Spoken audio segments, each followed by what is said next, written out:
The David Pakman Show at davidpakman.com.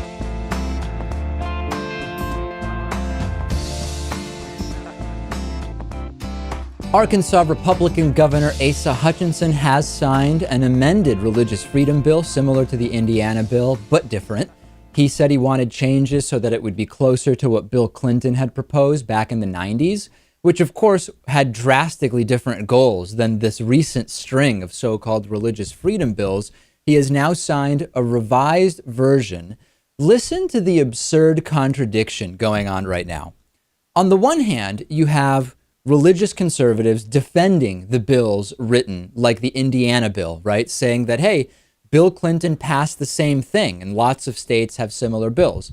On the other hand, in Arkansas, after Asa Hutchinson said he wouldn't sign this bill, there was a new version passed by the Republican-controlled Arkansas legislature, which amended the provisions which would have allowed businesses to discriminate against LGBT people in a way that now mirrors what Bill Clinton passed years ago.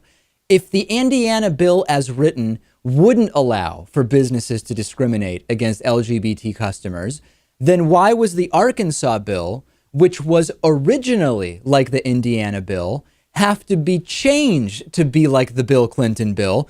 They would all be the same if we were to believe the original claims. That is true. I'm not really sure. I guess, what is the goal here? Just to pass a bill that has religious freedom in the title? Yeah, I mean, I guess you're getting at whether there was political posturing here. And along those lines, there was one interesting thing that happened in a press conference that Asa Hutchinson gave explaining his opposition to the initial version of the bill. He said that his son asked him to veto the legislation. He said, quote, "My son Seth signed the petition asking me, Dad, the governor, to veto this bill. And he gave me permission to make that reference. And it shows that that there's a generational difference of opinion on these issues." The reality is we don't need these so-called religious freedom bills to preserve true religious freedom. We don't need these so-called religious freedom bills to preserve so-called freedom of speech. The right-wing Christians seem to think that they need these bills because they've taken on this incredible, grotesque, actually, victim complex over the last 8 to 10 years. They're desperate for the government to force feed their particular religion to everyone and to legislate their religion. And that's what this is really about. Yeah, we have freedom of religion, and we also have freedom from religion. And particularly, as Bert Newborn told us yesterday, even if some of these right-wingers don't believe it. Right. And so, yeah, I think we obviously need to protect both of those things.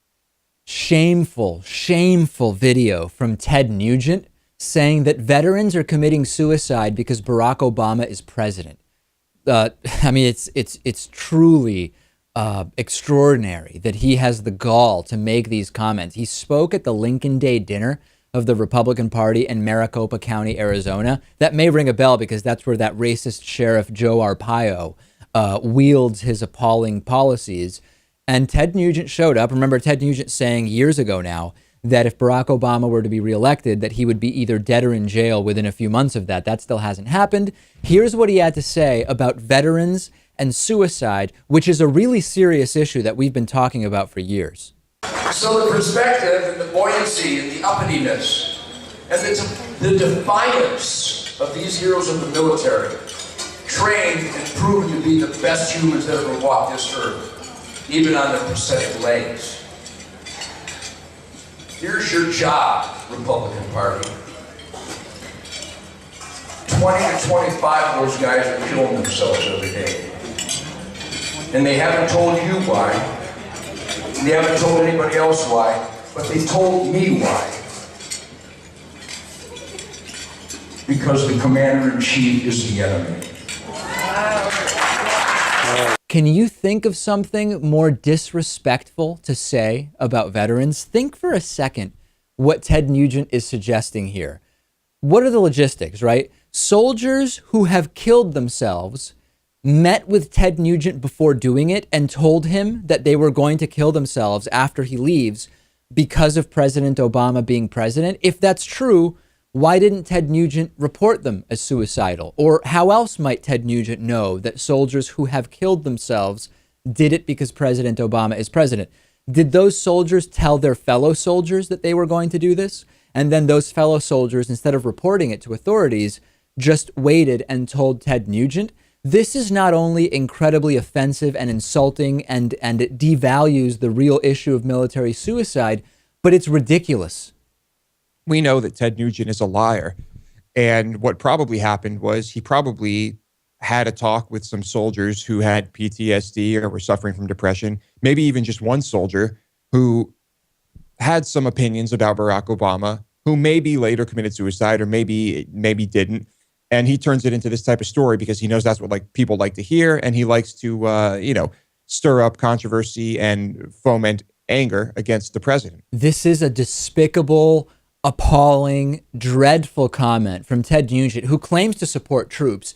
And really, what would Ted Nugent know about this? Ted Nugent is invited to speak about the military by right-wingers when he used his pants as a bathroom to avoid going to a war that he now retroactively talks about how great it was. Should we really be that surprised, Lewis, that a guy who was storing waste in his clothes for days to avoid serving doesn't respect the troops?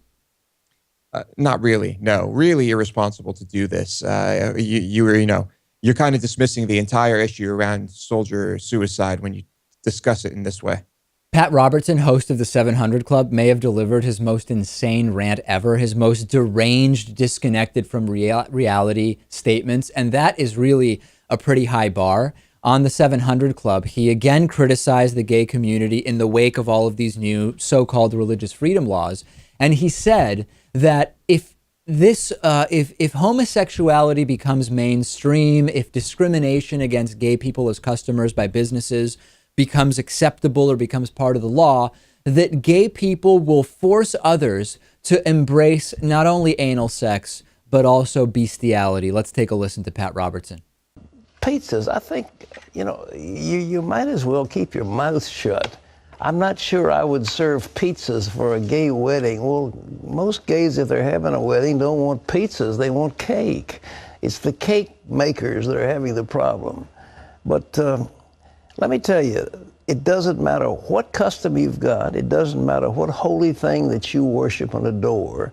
The gays are going to get it. They're going to make you conform to them. You're going to say you like anal sex, you like oral sex, you like bestiality, you like anything you can think of to whatever it is, and sooner or later you're going to have to conform your religious beliefs to the group of some aberrant thing. It won't stop at homosexuality. Pat Robertson is, on the one hand, smart enough to realize that the deluge of gay weddings wanting pizza is non-existent. We've been talking for weeks now about how, or at least for a week, about how when this anti-gay pizza place said they wouldn't cater a gay wedding, we were like, wait a second, I've never heard of a gay wedding or any wedding going to a pizza place for catering. Pat Robertson, one of the few right-wingers who seems smart enough to figure that out, but at the same time, he seems to be saying that if it weren't for anti-gay discrimination, all of a sudden bestiality and anal sex are things that people would be forced to accept.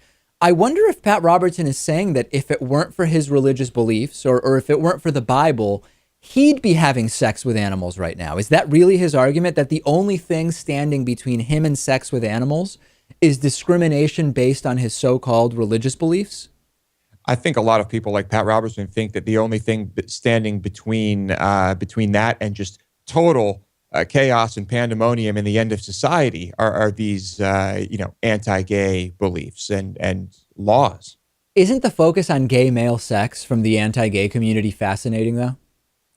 It is fascinating. He says that people are going to adopt anal sex and people start liking that. I'm pretty sure that's been adopted by people, straight people, a long time ago. Yeah, anal sex. I don't think that's anal sex is not and has never been exclusive to homosexuals, and it's also not mandatory within homosexuality.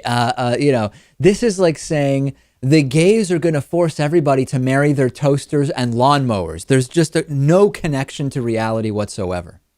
There are people who make that argument, but maybe Pat Robertson is very pragmatic and logical sometimes, even when it comes to issues that don't resonate with his party and his viewers. But when it comes to this, yeah, he's always just going crazy. Maybe it's just the old adage of broken clocks are right twice a day. Rand Paul certainly every once in a while says something that makes sense in a midst of distressing and useless commentary. Send us tweets about this, twitter.com/David Pakman Show. The David Pakman Show at davidpakman.com.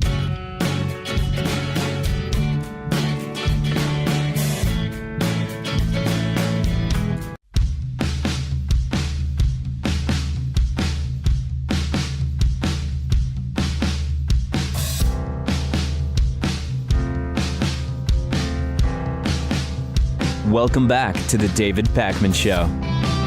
Our program is funded mostly by the membership program where individual viewers subscribe to our show at davidpakman.com/membership. Today's new member of the day is Dina Sewell.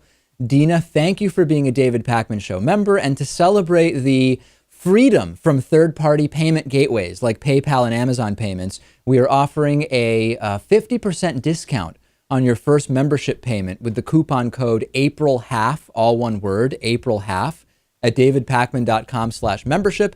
Whole bunch of people taking advantage of this yesterday, and it will continue through the end of the week. That coupon code, when you check out for your new membership, is APRILHALF. Very exciting stuff, Lewis. Yesterday, you were just so excited about it. I did a double backflip, actually, upon receiving that news.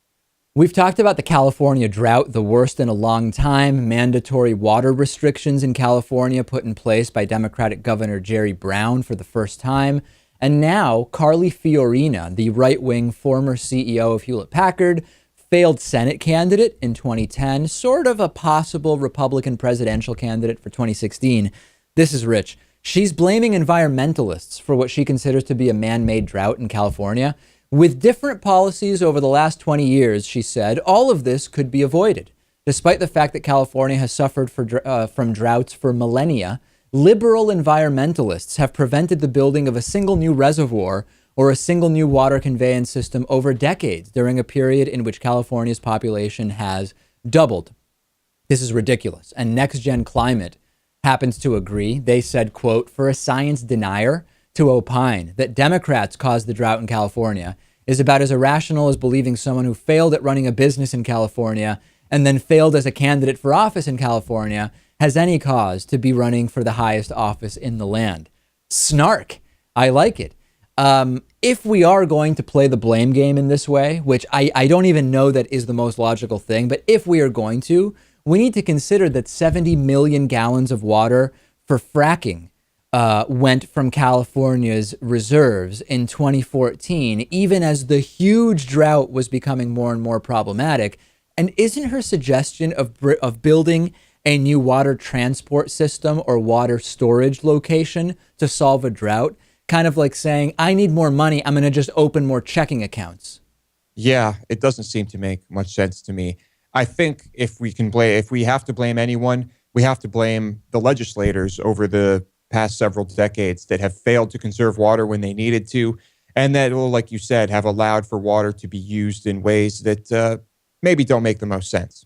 A police officer is in trouble for being in a picture with rapper Snoop Dogg at the South by Southwest Music Festival. He is reprimanded by his superiors, who said he should not have posed with a public figure that had a criminal background. This is Billy Spears, who was working security when rapper Snoop Dogg asked for a picture with him. The artist posted it to Instagram, which the Department of Public Safety and Transportation officials did not like when they saw it. Spears' attorney says that his client was not aware that Snoop Dogg had been convicted of drug possession. Spears cannot appeal the citation because it wasn't a formal disciplinary action.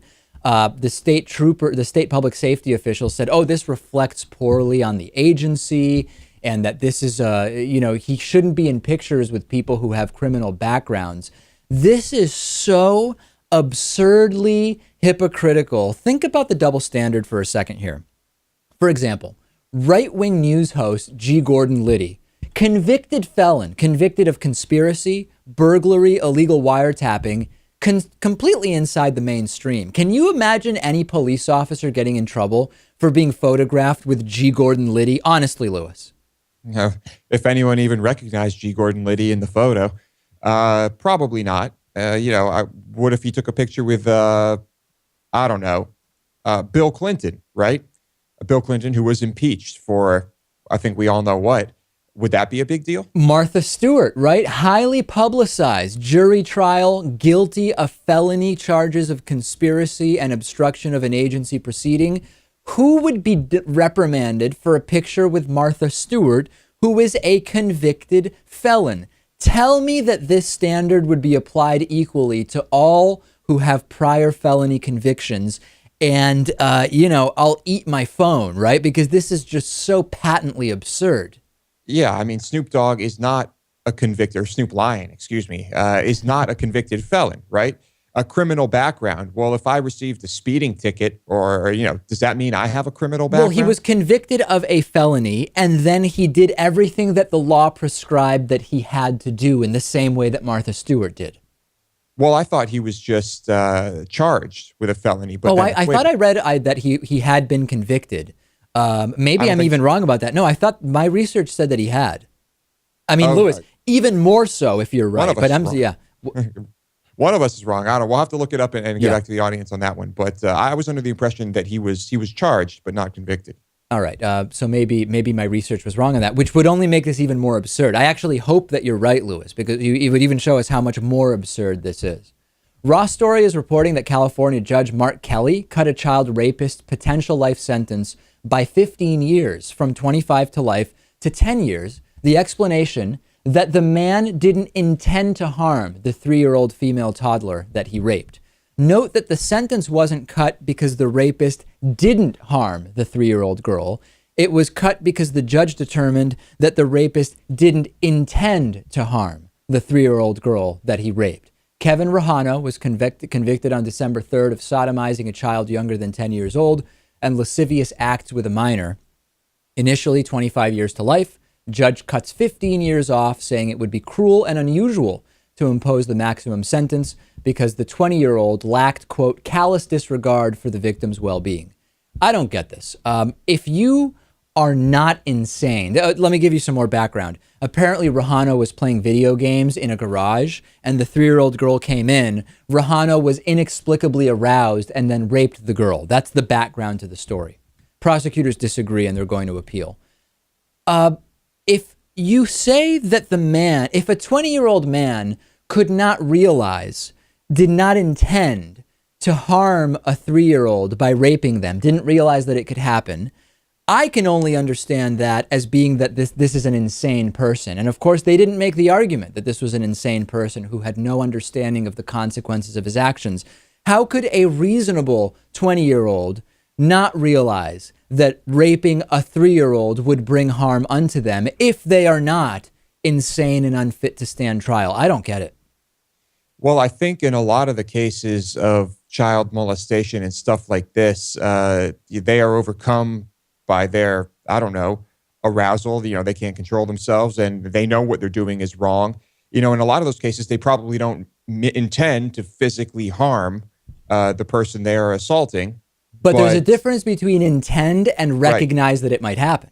That is true. But I don't think intent to harm here has anything to do with it. That shouldn't even be factored into this decision. Well, it's it's suggesting there are multiple levels of child rape. Yeah. And no, that does not make any sense. I can't believe that this actually happened. And then, of course, the other issue is mandatory minimum sentences. Very appalling component of our criminal justice system. They allow prisons to lock up nonviolent drug offenders. They further allow for the racially tinged war on drugs to be put forth in a disproportionate way based on race. But at the same time, we have seen anecdotally rape cases underpunish violent rapists. So a complex issue, which I will discuss next, in fact, with Van Jones. The David Pakman Show at davidpakman.com.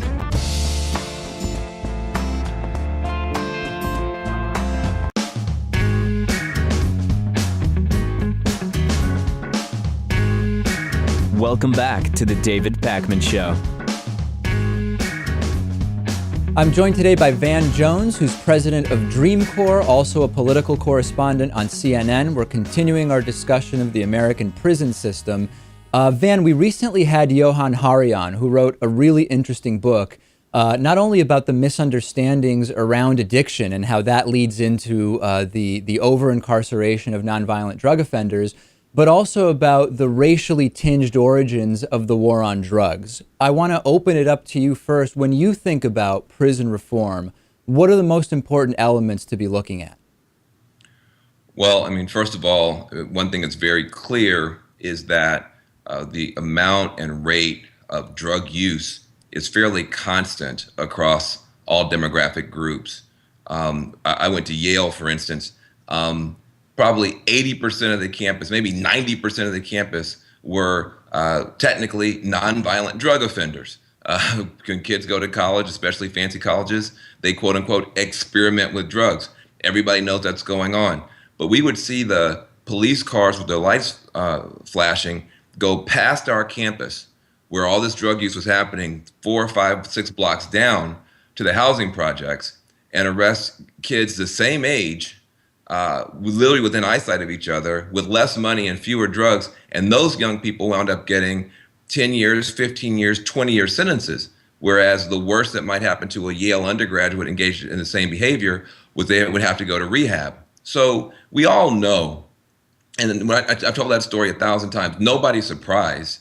We've just sort of come to accept this sort of new Jim Crow, as the author Michelle Alexander puts it, where some people are branded as felons, punished, taken away from their community, and then when they come back home are forever labeled for doing things and engaging in activity that we all know is happening on Wall Street, is happening in country clubs, is happening at the yacht club, is happening on Ivy League campuses, but there's no sense that those people should all go to prison.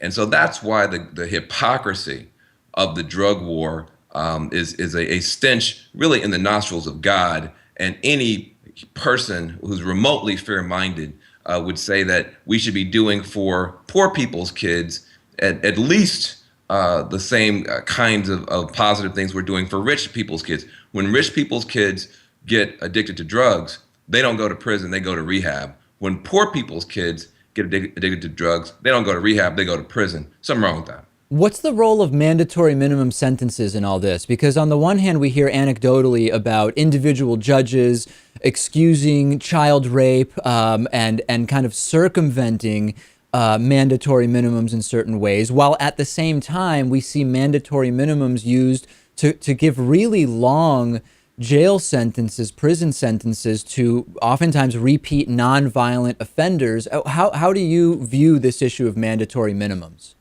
Well, you know, the great organization that's been on this for a very long time is called FAM, Families Against Mandatory Minimums. And I would encourage anyone who wants a fair-minded look at this to go to FAM's website. Again, it's Families Against Mandatory Minimums. What you will see will shock you and horrify you in your own country if you're an American citizen. Story after story after story of people with fairly minimal amounts of drugs, even marijuana, getting 20-year sentences, 30-year sentences. You can shoot a cop in the United States and get 25 years. But there are people who are in prison for nonviolent drug offenses who are doing 30-year sentences. 30 years for nonviolent drug offenses, 25 years for shooting a police officer. So this has gotten way out of control. One of the things that I'm very proud of is that leaders in both political parties are beginning to come around and beginning to recognize that this doesn't make any sense. For different reasons, though, right? In other words, the Republicans and Democrats, for drastically different reasons, are coming around. Well, but who cares? Yeah, no, I know. That's the thing. I mean, part of the thing that I think liberals have to be concerned about is, us holding on to our view, and then anybody who comes around, we almost refuse to take yes for an answer. If Republicans are going to come around for 3 different reasons, the red state Republican governors that have to run states and run budgets are watching the prison budget eat up everything. eat up education, roads, bridges, etc. For economic and fiscally smart reasons, whether you're talking about Rick Perry in Texas or Governor Deal in Georgia, they're going to come around and say, hold on a second, we don't want to keep spending money on prisons that don't work, a correction system that doesn't correct. That's a good reason. Another good reason, the libertarians. They don't like the surveillance state. They don't like the militarization of police. And increasingly, they don't like the expansive prison state, especially when it comes to nonviolent drug offenses. So the libertarians are there for principled, values-based reasons. And thirdly, you have the evangelical Christian conservatives, who I believe are wrong when it comes to marriage equality, wrong when it comes to a woman's right to choose, but are right on this issue, saying that if every soul has dignity and matters to God, we should not be treating people this badly for mistakes and then never letting them have any redemption or any second chances. That's inconsistent with their faith. So there you got a moral reason, you've got a principled, values-based, libertarian, liberty-friendly reason, and you've got fiscally conservative reasons. I don't have to look past that and say, well, why don't you agree with me 100% of the time on 100% of my analysis? That is enough common ground for Republicans and Democrats to come together. And I've been actually surprised to see how many liberals are actually not celebrating the fact that the Republican Party is moving over, but instead continue to be suspicious, skeptical, wanting to kind of continue this fight. When if you're in prison, you don't care if the people who are working together to get you out are Republicans, Democrats, Smurfs, Muppets, or anything else. You just want some fairness and some justice restored, or perhaps introduced for the first time into the criminal justice system. Okay, so let's talk about the financial forces that would be opposed to decriminalization and legalization, at least of marijuana, because I think they're hugely powerful when they work together. We have Big Pharma on the one hand, which is not thrilled about decriminalization and legalization of marijuana. We have law enforcement, police departments that make a ton of money off of drug seizures and raids, funds these departments hugely. We have, although it's only about 10% of all inmates are in private prisons, the private prison lobby is disproportionately strong. They want marijuana to be illegal still. So how can you fight such strong financial forces on this? Well, I mean, the thing is that there are more financial forces than you just named on the wrong side. Of course. You have the prison guards unions. Here in California, we have almost no private prisons except for immigration deportation. The vast majority of the prisons here in California are run by are public prisons, but the prison guards union, the Correctional Officers Association here in California, is as big a lobby pushing for tougher laws and longer sentences as any private prison in the country. So you have a part of labor on the wrong side.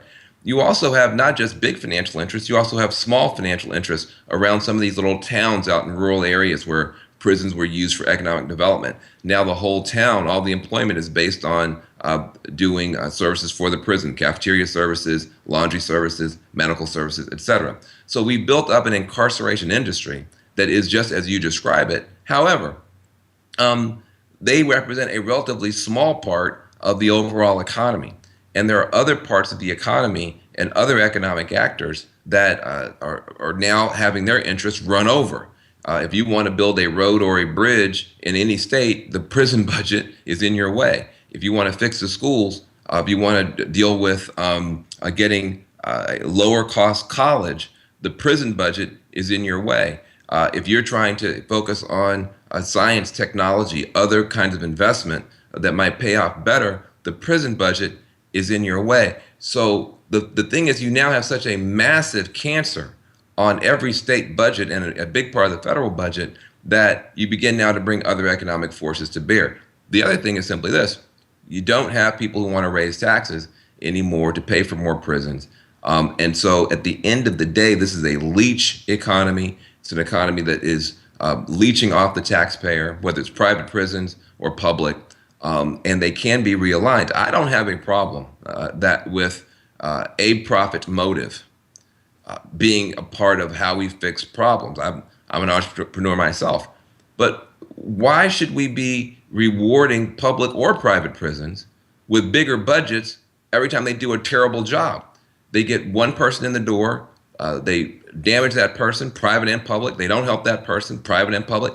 They send them out the front door on Friday. They come back the next Monday with two of their best friends. They get a bigger budget.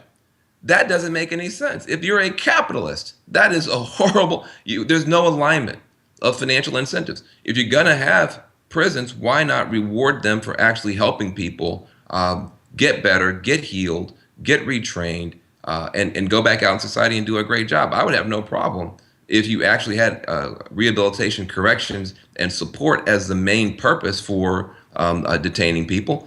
Suppose someone is headed in a bad direction. If there's some way you can actually help those people, and the yoga instructors and the meditation counselors and the gardeners and the art instructors and all the people who can help those people make money helping those people, I have no problem with that. My problem is whether you're public or private, making money off of hurting people, making money off of ruining lives, making money off of ensuring that people are so broken they have to come back. Whether you're public or private, that's wrong. And I think we need a different system. And if we have some people making money, let it be the meditation instructors, let it be the job trainers, let other people be the ones who get a chance to earn a decent living, helping people, not hurting people. Last thing, Van, and then we'll let you go. It's still pretty risky for a national political candidate to just say, I'm an atheist.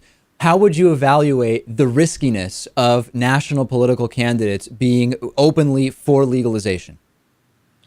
Well, I mean, you're already starting to see national voices speak out and come around. I think this issue is coming around. I don't know why you raised the thing about being an atheist. I think I'm a person of faith. There are a lot of people of faith who evaluate people based on what I'd rather vote for a secular Democrat or frankly a secular libertarian or a secular even Republican who is going to do well by the planet, well by the next generation, than vote for a religious conservative who's going to stand by and let the earth be ruined by pollution and oppress women. So no, you may, but you may, Van. But according to polls, a majority of evangelical Christians would not choose that. Yeah, but that's because they're evangelical Christians. My point is, see, the thing is, people don't even study what they're talking about. Evangelical Christians are a very small part of the Christian faith.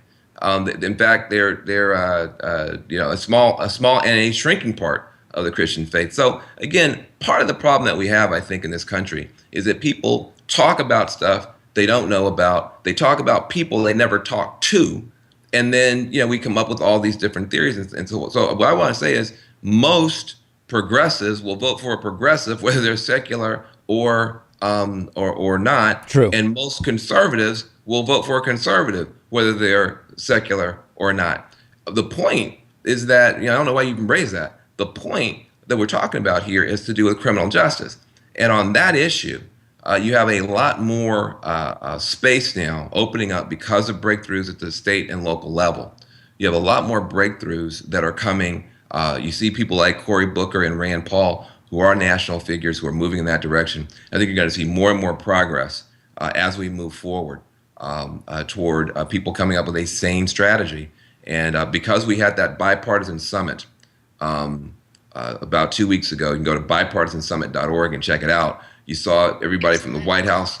You saw everybody from the White House to the Koch brothers standing together, saying that the time for change has come. And I think that momentum is going to continue to build. But Van, not to belabor the point, but I bet you will belabor it. You must admit that if President Obama, for example, had said, I am an atheist when he was asked to cite his favorite Bible verse. Why is this important to you? What does this have to do with criminal justice? Well, we got into this and you're just pushing back against me on it. It's a very important issue for us to be talking about right now. We have a chance to close prisons. We have a chance to get a bipartisan, comprehensive bill to the president, supported by Republicans and Democrats and Libertarians this year.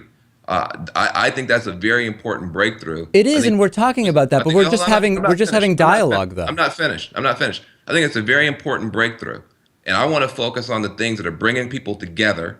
And for the people who are in prison, a lot of people in prison are of every faith and of no faith. All of them deserve the right to come home, and I appreciate your interest in that topic. Of course, and I agree with you, but I don't think it's damaging just to have dialogue about whether we agree or disagree. That saying I'm an atheist if you run for president is a bad thing. Look, you call me on this show, and I won't come back on.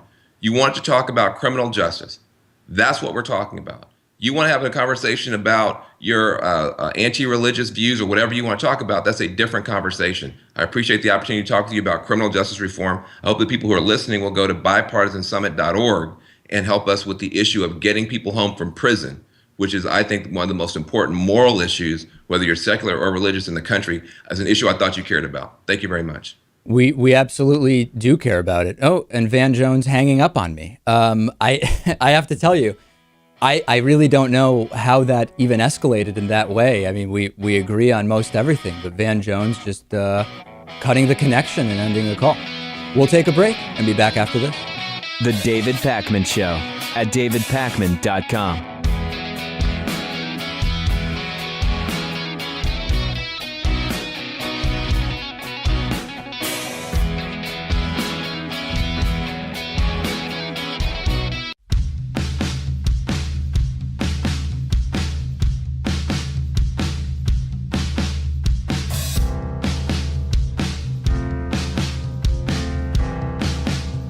Welcome back to the David Pakman Show. We've learned, Lewis, over the years of doing this show, that there are certain topics that really fire people up in a way that exceeds almost any other topic. These topics have been breastfeeding, the Israeli-Palestinian conflict, and circumcision. And we have a circumcision story that shows us how agitated people get about this. A Peterborough, Ontario mother says she has been receiving a barrage of online insults and threats after casually writing about how well her infant son did at his circumcision on Facebook. The woman, Christine, who does not want her last name revealed, said she posted, quote, "Michael did really good today at his circumcision." You'd think the most upsetting thing about that post would be that she said really good instead of really well. But no, people were most angry about the circumcision itself. There's an online anti-circumcision group called Mutilation Watch that reposted her update on its website. She was then flooded with all sorts of threatening, negative, and scary messages, calling her a child abuser, saying she had her son circumcised because she wants to perform oral sex on her own son, calling her a child molester, saying that the child should be taken away from her, and threatening to burn her house down. One woman said that she was in a Peterborough, Ontario, that she was often in Peterborough, Ontario, got her address and sent a picture of an old house that the woman used to live in. This is a US-based group, Mutilation Watch. They go on social media and they often start trolling baby photos and posts about circumcision. Crystal Smith, who's one of the group's administrators, says, "We're basically just trying to enlighten the world to the true horrors of circumcision." Over the weekend, I had brunch with a couple of friends, and one of them is a pediatrician, and I was asking her about what's going on right now with circumcision. She said, I said, "What do you say when couples come in and ask you about circumcision?" And she said, "Well, I usually say recently there's been a movement not to circumcise in the U.S., but the American Association for Pediatrics says the benefits outweigh the risks, and ultimately it's your choice. Here's information about circumcision." And that for the most part, that goes over well. She's really good at dealing with people. She also has talked to me about the anti-vaxxers that come in and kind of how she deals with that. But of course, she's not there to force anybody to do anything, although she did say that she is not seeing parents who are refusing all vaccinations for children because she just doesn't want to get involved in those particular cases. What do you think, Lewis, about that position? What do you think about the threats this woman received? I think it's crazy. If you're going to make arguments, if you want to stop circumcision, your arguments and your tactics and your strategy should be one based on scientific and medical research. And tell me why that this is bad. Tell me why this is harmful. But that's not what they are doing. No, right? So you're saying accusing the mom of wanting to perform oral sex on her own kid as the impetus for circumcision may not really be doing themselves any favors. I don't think so. I can't really take them seriously when I hear that. Yes. What would you take more seriously from the anti-circumcision movement? Studies. I think studies are good. Studies that make the points they're trying to make. and I will weigh that against studies that say the opposite, and then I can draw my own conclusion. All right. Send Lewis the studies, and then we will see what he has to say. For a lot of years, I've been telling you about reports discussing the increased prevalence of atheism and agnosticism and people saying, I have no religion. And in the middle of this, there's a new report from the Pew Research Center, which says that people with no religion are actually expected to decline as a share of the world's population. So at first I saw the headline and I said, is this a trend reversal? How can this be given the strong, the solid increase in the number of atheists, agnostics, and people with no religion? And I looked at the report, and what is going on is that the raw number of people who are atheists, agnostics, or have no religion, cite no religion, is actually going to be seeing a continued increase. But what's going on is that other religious groups are expected to grow faster over the same period of time, which will reduce the number of non-religious people as a percentage of the world population. So these projections are taking into consideration demographic factors, including, for example, based on fertility, age composition, and life expectancy, and the reality that the religious tend to have more children than the non-religious. As a percentage of the world population, the non-religious are going to decrease. This is pretty interesting, Lewis, because on the one hand, the raw number of those with no religion has been increasing, and in certain countries, it's been increasing as a percentage of the population. But overall, that trend is expected to reverse between now and 2050. Yes, it is interesting. I mean, we can only hope that a large percentage of these self-identifying religious people are kind of see themselves, take religion the same way we do, where we are kind of culturally religious, but secular. Yeah, but Lewis, that doesn't exist for a lot of religions, right? I mean, you can say you're culturally Christian, like for family reasons, you do Christmas, but it has a very different meaning. Culturally Jewish is a drastically different thing than culturally Christian. That is true. That is true. But I hope that I'd like to think still that that this is not going to have an adverse effect, and that we are progressing, and that we are moving away from religion and religious laws and religious governments. Well, what I thought was, first of all, this is between now and 2050. That's 35 years. Think about what it means to be religious today versus 35 years ago, right? So this could change radically. But the other thing also is that think about how much has changed in terms of morals, values, and ethics in the broader structure from 1970 to 2005. It's a world of difference. So I think we need to take this study with a grain of salt. That is true. Things have changed, but still, David, we get voicemails and emails that sometimes that make it seem like things really haven't changed. Even going back maybe a couple hundred years, things perhaps have not changed that much in some areas. Voicemails and emails. I got an email from Mark saying, hey, I'm a great fan of your show and a supporter of your views. I enjoy listening to you because you are diligently informed, exceptionally well-spoken, clear, and likable. You have a powerful grasp of the English language and an impressive vocabulary. I am perturbed, however, by your seemingly lazy pronunciation of the words obvious and obviously. It would not be so disturbing did you not use these words so frequently. So I went back, and I think what he's saying is sometimes I say obvious. And of course, the correct pronunciation is obvious. There is a B followed by a V, which I'm kind of exaggerating there. So point taken, Lewis. I will try to have a less lazy pronunciation of obvious and obviously. Thank you, David. Please work as hard as you can at correcting that. Also, we have a voicemail number, 2192 P. Here's a voicemail I received. Hey, you know how doctors have to take an oath before they become doctors? Well, I think Republicans, before they take office, have to take a Hippocratic oath. And in this oath, they swear to never tell you what they stand for, to be disingenuous every time you ask them a question about a bill they're proposing, and to always put their party before country. That's what I believe. Yeah, so doctors take a Hippocratic oath, and Republicans take a hypocritic oath. I like that. Very, very good. On today's bonus show, Lewis has been painting again. He's going to show us one of his latest creations. We have a dog poop DNA testing system, which can catch crappy dog walkers, if you know what I mean. And a whistleblower cop in California reveals something seemingly pretty sinister, which we will talk about. All of that and more on the bonus show. davidpakman.com/membership is how to sign up for the bonus show. And you can use coupon code APRIL1/2 to save 50% off of your first payment. I recommend getting yourself a yearly membership at 50% off, and then you've got it at half price. Talk to you on the bonus show.